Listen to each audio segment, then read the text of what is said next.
I told my childhood best friend's family what her boyfriend did to me 10 years ago, and now I'm being blamed for ruining an engagement and breaking up her family. Growing up, I, 27F, had a childhood friend, Angie, also 27F, who felt like a real sister to me. From the time we were 6 until we turned 18, we were inseparable, spending weekends at each other's houses, celebrating family events, and just being part of each other's lives. When my parents went through a messy divorce during my second grade year, I even stayed at her place for a while. Angie, who's Russian, taught me some of her language, and I taught her a bit of Spanish. Her older brother and younger sister were like family to me. In our teenage years, she had 2 close male friends. She ended up dating one, and the other, Nico, 29 now, who is also Russian, became my boyfriend when I was 17. Growing up I had issues with a heart condition. I won't bore you with the details, but I had to take a lot of meds, but got healthier starting from 16. I didn't have to take them daily but only when my heart rate became irregular, but then immediately, as it would become extremely painful, my heart would cramp and I would start to hyperventilate. All my friends knew this, Nico included, and that I would black out if my meds got taken with alcohol. I didn't smoke much or drink much growing up as a result, since I was worried about my health and only did drink at home or in a safe setting. Legal drinking age is 16 here, and I only drank wine or beer if at all. I had my first time with Nico at 17, and when my parents stayed at a retreat 2 weeks later he came over to have a date night. I did drink 1 glass of wine, but started having health issues later resulting in me taking my meds and being unconscious. I was a bit sore the next morning but didn't think much about it. 2 weeks later I'm informing Nico that I'm late on my period and he starts to panic, confessing he made love with me while I was unconscious. We've made love before, so he didn't think much about it. Apparently he didn't have protection, but since I was on the pill he figured it was alright, and he also didn't finish in me, but in a tissue. I felt violated and disgusted by myself. I didn't know how to describe this and only told Angie about it. I was an utter mess for a few years, and wasn't able to be intimate again until 2 years later. I didn't remember any of it, but was too ashamed to go to my mom or anybody else. I didn't think of it as SA back then. I was too young to really understand what and how I was violated, and Angie told me it's alright, I should break up if I feel bad about it, but we were in a relationship, and we were intimate before. I broke up with him the following day, and apparently he cried about his broken heart to her. As Nico and Angie were close and hanging out together a lot, they started dating a few months afterwards, and I had to see him every time when visiting her. I told her I'm not able to see him, but she didn't understand where I'm coming from. The contact stopped and we haven't texted or seen each other in years. I still followed her and her family and saw that her brother is expecting his first child. As I was extremely close with her family, I just commented on the Instagram post expressing my gratitude when he reached out to me. I missed his wedding, but he wanted to ask if I would be interested in joining the baby shower, as it's been years and we've been extremely close before. He told me I was like a third little sister. I just asked if Nico will be attending as well, as Angie and him have been dating for 9 years now, and he said yes. I didn't elaborate much but just expressed that I'll send a small present, but won't be attending. He kept on pestering me what exactly happened all those years ago and why I'm not in their lives anymore. Angie told her family I'm not able to see her with an ex of mine, but her brother thought there's more behind it. This is when I think I could be the jerk. I told him the truth about what happened back then. And while I didn't know it at 17, I know now that this was SA and I named it as such. I didn't receive any message back from him, but a few days later Angie reached out to me. She was furious. Nico had planned to propose during the baby shower, but Angie's brother is against it now, having learned why I stopped the contact. She loves Nico and will stay with him, but by doing so, her brother said she is no longer a part of his life, as he doesn't want his little baby girl in the same family as a rapist. Since then I've been getting messages from old school acquaintances, telling me I should have ignored it, and not told anybody. Since I didn't speak up back then, I lost the right to do so now, and am a horrible person for ruining somebody's life over some stuff he did 10 years ago when he himself was a child as well. Should I have just stayed quiet and not spoke up about this? First update, 10 days later. First of all, I am immensely thankful for all the people who took the time to not only read through my story, but also comment. It gave me a little bit of hope of compassion for victims of SA and also the courage to not cave to the backlash I received.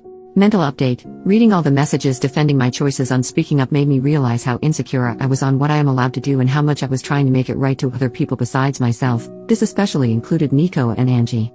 All of you are right. If Nico had changed, he would have apologized, reached out, or tried to make amends in some way, either when word got to him from his brother-in-law or at some earlier point in his life. My former best friend Angie should have been able to feel some sort of compassion if she had any respect for me as a human being or the time we spend together. Her reaction showed that I shouldn't hesitate on my actions. I went to therapy from 21 onwards and thought I moved on from the rape as best as I could, but I realized how ashamed I still am almost 10 years later about an incident that wasn't my fault at all. I was ashamed to speak up back then and afraid that people around me would look differently at me. And somehow I still felt bad about speaking up today, so I'm trying to own what happened to me now and not apologize for other people's behaviors, especially as they don't even show me respect. What happened since then? I archived every nasty message I got on WhatsApp so I wouldn't have to read them, but would have the proof if needed at a later point. Angie's mom called me crying the following day of the incident. I shouldn't have answered the phone, but during the 10 years of friendship I saw her as an aunt, almost a second mom. She'd always joked that while her children would run around the house doing whatever, I would always take the time to drink a tea and talk with her, showing her more love and time than her actual children. While she said she's sorry for what has been and for what I went through as a child, she couldn't believe that I would ruin Angie's happiness over something like that. With Angie's brother refusing to have Nico as part of the family and Angie standing by Nico's side, it's divided their family and she is heartbroken.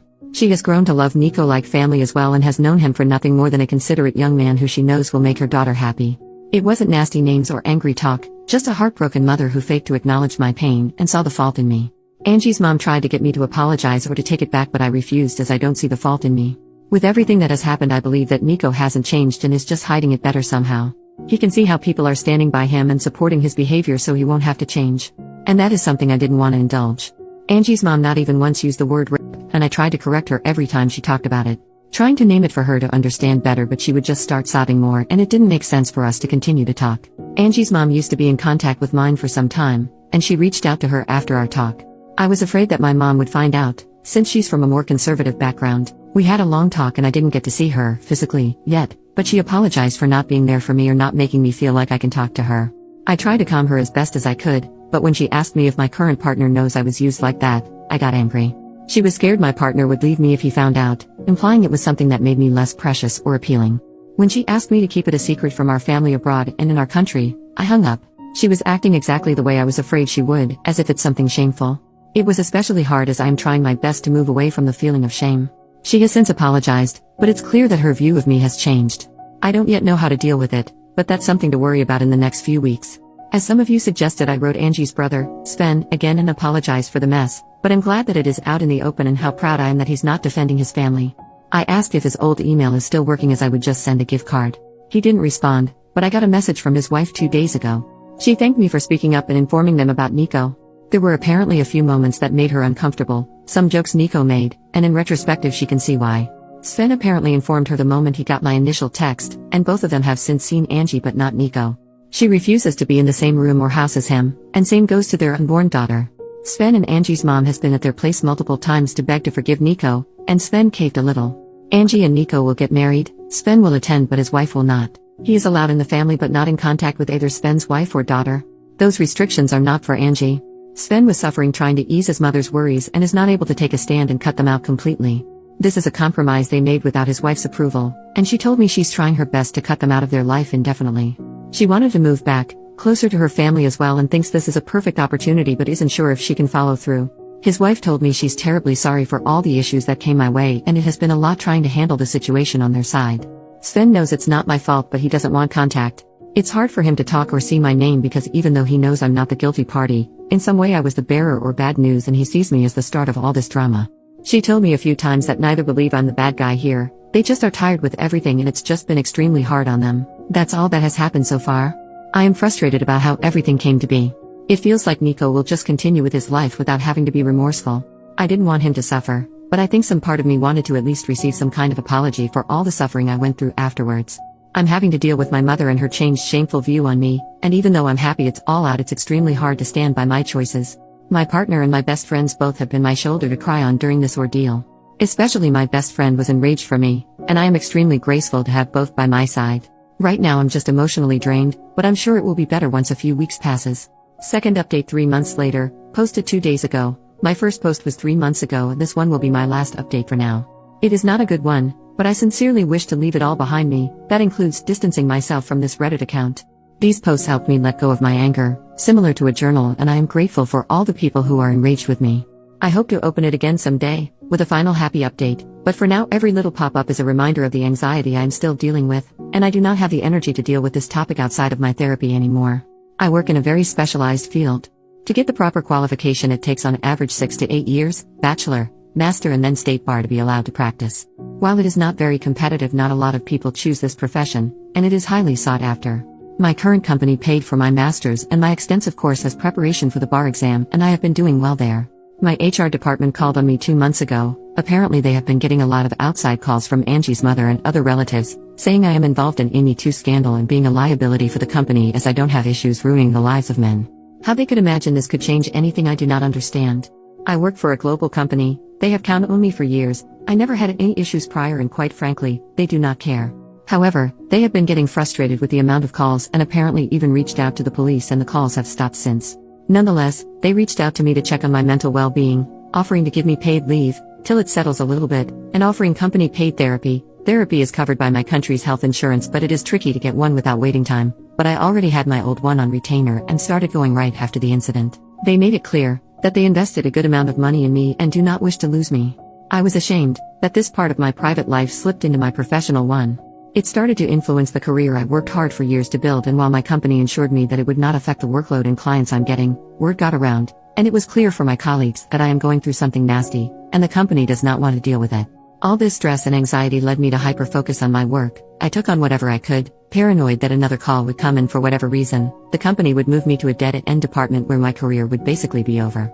At the same time, I started looking into different companies who would be able to buy me out, as I am tied to my current company for 5 years after graduation. 3 more are left and I got a management position in a rival company with a huge salary jump. I couldn't be happy about it. I was just relieved I wouldn't get the pity looks from my colleagues anymore. I went to the police with all the hateful messages and the HR protocol with the call history and got a restraining order for Angie's mom.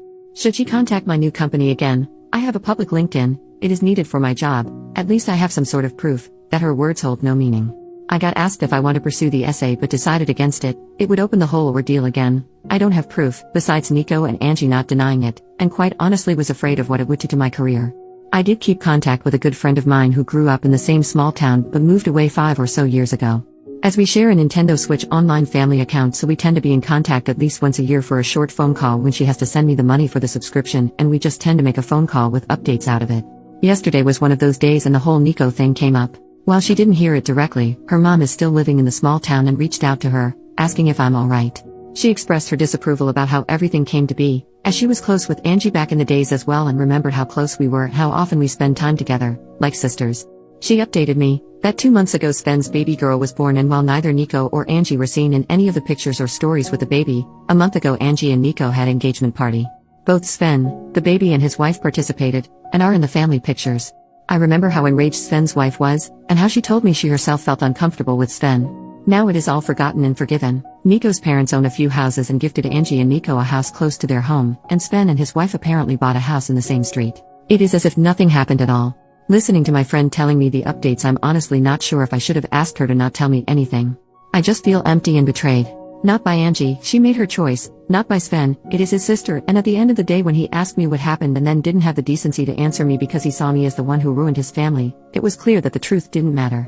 Not by Sven's wife, who has a baby girl, an innocent daughter who she should protect as a mother, even thought she told me she would do her best to keep her daughter away from Nico, but just by life. I fought to have it all behind me, just to have this old wound ripped open again 3 months ago when Sven kept plastering me. I got hate messages, but knowing that maybe someone would be hesitant towards Nico when he showed strange behavior made me feel like maybe I did right.